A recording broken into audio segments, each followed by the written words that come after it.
Shalom semuanya.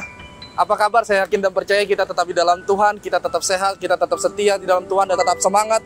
Sekalipun kita di masa pandemi ini, tapi saya yakin dan percaya kita terus berjalan bersama dengan Tuhan.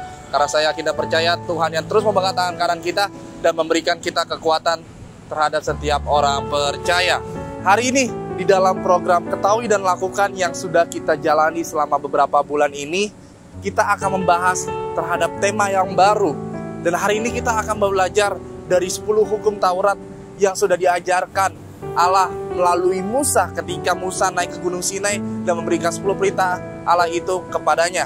Dan hari ini saya akan memberi judul tema atau judul tema besar kita, yaitu Relationship Between God and Human.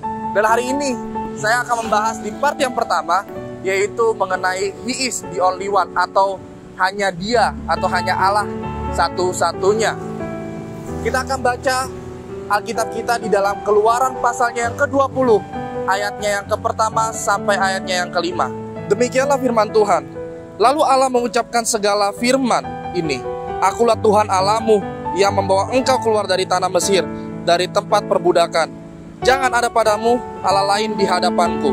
Jangan membuat bagimu patung yang menyerupai apapun yang ada di atas langit di atas, atau yang ada di bumi di bawah, atau yang ada di dalam air di bawah bumi. Jangan sujud menyembah kepadanya atau beribadah kepadanya, sebab aku, Tuhan Allahmu, adalah Allah yang cemburu, yang membalas kesalahan bapa kepada anak-anaknya, kepada keturunan yang ketiga dan keempat dari orang-orang yang membenci aku. Teman-teman, hari ini saya sangat spesifik ingin membahas mengenai perintah Allah yang pertama dan yang kedua, mengenai jangan ada Allah lain di hadapanmu dan jangan membuat bagimu patung. Dan inilah yang menjadi pergumulan bagi orang-orang percaya pada saat ini. Bukan hanya orang-orang percaya pada masa ini, pada zaman dahulu pun manusia juga sering melakukan hal yang serupa. Bahkan sering terjadi hal tersebut ketika Musa naik ke Gunung Sinai untuk menerima perintah atau titah daripada Allah itu sendiri. Bangsa Israel malah menyembah kepada patung lembu emas, yang membuktikan bahwa mereka seringkali membelokkan hatinya agar mereka mengikuti keinginan daging mereka, yaitu menyembah patung-patung, menyembah roh-roh yang ada, atau roh-roh leluhur, atau roh-roh nenek moyang. Dan ini yang berbahaya bagi setiap kehidupan kita.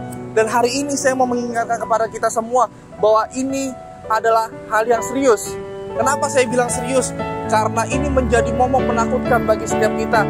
Dan inilah yang menjadi momok yang terus mengikuti kehidupan kita dan selalu memenjarakan kita agar kita semakin hari semakin tunduk kepada berhala. Makanya kita lihat dari ayat ini, Musa menuliskan menggunakan kata Allah lain yang merujuk kepada suatu roh atau suatu bentuk fisik yang mereka sembah, yang mereka agungkan.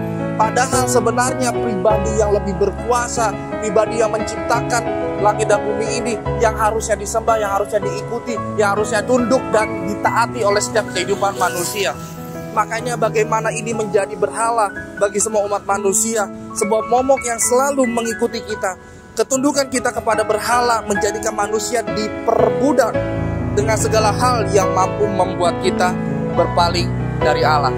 Dan ini saya mau ingatkan kepada setiap teman-teman dan saudara-saudara sekalian, supaya hari ini kita ingat bahwa jangan mau diperbudak sama yang namanya berhala. Ingat, Allah itu adalah Allah yang cemburu. Allah ingin menjadi yang pertama dan terutama di dalam kehidupan kita. Dan hari ini saya mau ingatkan, mulailah mengutamakan Tuhan dalam segala sesuatu. Sampai ketemu di minggu ke depan. Tuhan Yesus Kristus memberkati. Shalom.